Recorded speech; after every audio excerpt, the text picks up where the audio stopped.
what to see, what to rent, and what to skip. It's Movie Reviews with Ryan J. Man, Ryan looks good in that photo, doesn't he? But better in person. Even better in person. Thank you. Well, you know the phrase, save the best for last. Well, that's exactly what movie companies do every year. Yeah, that's right. And we're here with nationally syndicated and really attractive film critic Ryan J. with some of the best films of the year. So we're just going to get to it right out of the way. Right away, all of these movies today that we're going to share with you are See It. Yes, you know I do the rating system, see it, rent it, and skip it. Well, these movies today are all see it's. All right. So they do save the best for last, don't they? Is it because they want to get closer to Oscar Yes, nominations? that's exactly why. They want these films to be fresh in the nominating committee's minds and the people who vote for the Golden Globes, the Critics' Choice Awards, the Oscars. So they're all coming out with their big guns right now. All right, let's start off those big guns with Into the Woods. This is my favorite film of the year. Really? I love the show. I saw the revival on Broadway. The original production from Broadway is available on DVD, and I've been watching that since the late 80s. I've been praying for decades for this to come as a cinematic adaptation, and here it finally is. Well, Meryl Streep, I feel like anything she touches is clearly going to be gold. How about the ensemble and the rest of the cast? Everyone gives a flawless performance. She's up for a Golden Globe. She's up for a Critics' Choice Award in the Supporting Actress category. If you thought she sang well in Mamma Mia, you haven't heard anything yet. Really? Emily Blunt is outstanding. Chris Pine is a showstopper as the Prince. Anna Kendrick as Cinderella. The kids are fantastic. There's Lila Crawford as Little Red Riding Hood. James Corden as the baker. And, you know, Johnny Depp as the big bad wolf. And he is also a scene stealer. Wow. Is there anything you didn't like about it? You know, a couple things. Because I'm a loyalist to the show, and I love the Stephen Sondheim Broadway production, and he did the adaptation himself, they cut a bunch of songs that I really miss, number one. Number two, it's Disney producing this film, and it's a PG rating, and they want family audiences to come, so they really watered down much of the sarcasm in the humor and the bite and the edge that goes along in the story. So it's not as edgy as the actual stage show, but I still love it. Yeah, what did you love the most?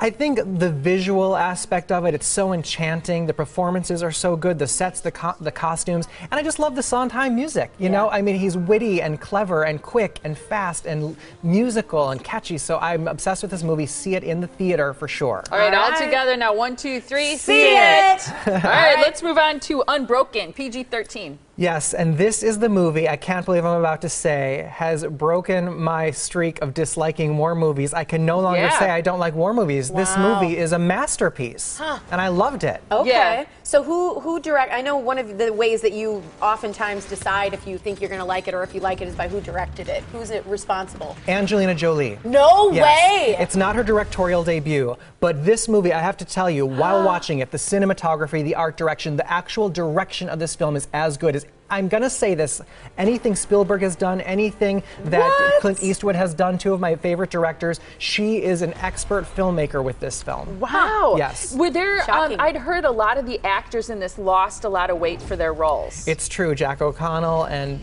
Donald Gleason and Finn Wittrock, they got really skinny because they spend 47 days stranded on a raft in the middle of the water, and it's just heartbreaking what they go through, torture what they go through. And then they go into concentration camps like the Holocaust, but in Japanese detention camps, and it's unbelievable what they endured. It's just fascinating. Is this based on a true story? It's all a true story, yes. Louis Zamperini, who was an actual Olympian from the U.S., who ran in the Olympics in 1936 and then became a U.S. soldier and was tortured for years in this Japanese concentration camp. Inspirational, huh? It becomes inspirational because he's a survivor, he is a prisoner, an athlete, a soldier, a victim, and ultimately a hero. It's a must-see. I My just got mom read, chills I when do you too. said My that. mom read the book and said it's fantastic. Right. She can't wait to see the movie. Snubbed at the Golden Globes for Best Picture, but it is up for the Critics' Choice Award, so I have the chance to vote for it for Best Picture, and I think this is Best Picture. Awesome. Beautiful. What about the Imitation Game?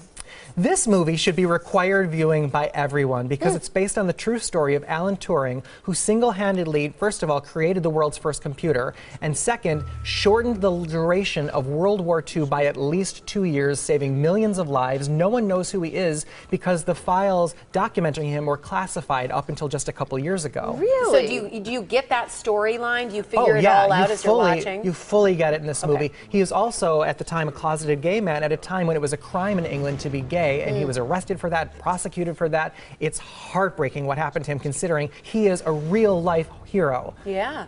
Yeah. How are the performances overall? Do you get all that? The real-life hero? Do you resonate with him? You do. You know, everybody's buzzing about Eddie Redmayne and the Theory of Everything and what he did as Stephen Hawking, but this is Benedict Cumberbatch here as Alan Turing.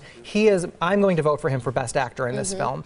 He is so nuanced and so brilliant. He plays a genius, and you know how the smarter you are, sometimes you're a little bit more socially awkward, and he plays that so well. So what he does physically in character, what he does emotionally in character, how he conveys a slight stutter, and the rest of it, he is so brilliant. He is my pick for Best Actor. All right, wonderful. We have to move on just because we're running out of time to Big Eyes. This is another true story, and it is starring Amy Adams and Christoph Waltz, directed by Tim Burton, and it's a really interesting, exciting film. Okay. Do you think there'll be nominations, or are there already nominations? Yes, both Amy Adams and Christoph Waltz were nominated for Golden Globes in the Best Actor categories. She's better than he is. I think she's brilliant. She gives a fantastic performance. Christoph, you know, he's German, and he does an American accent because he's playing a real-life American here, but I still feel I heard shades of his accent in this, so I don't feel like it's his best performance. It's a Tim Burton movie? It is, and unique for Tim Burton because it's not a fantasy film, but he still has some candy colors in there, some slight Tim Burton touches, but it's a more straightforward drama, and it's really crazy. It's about a husband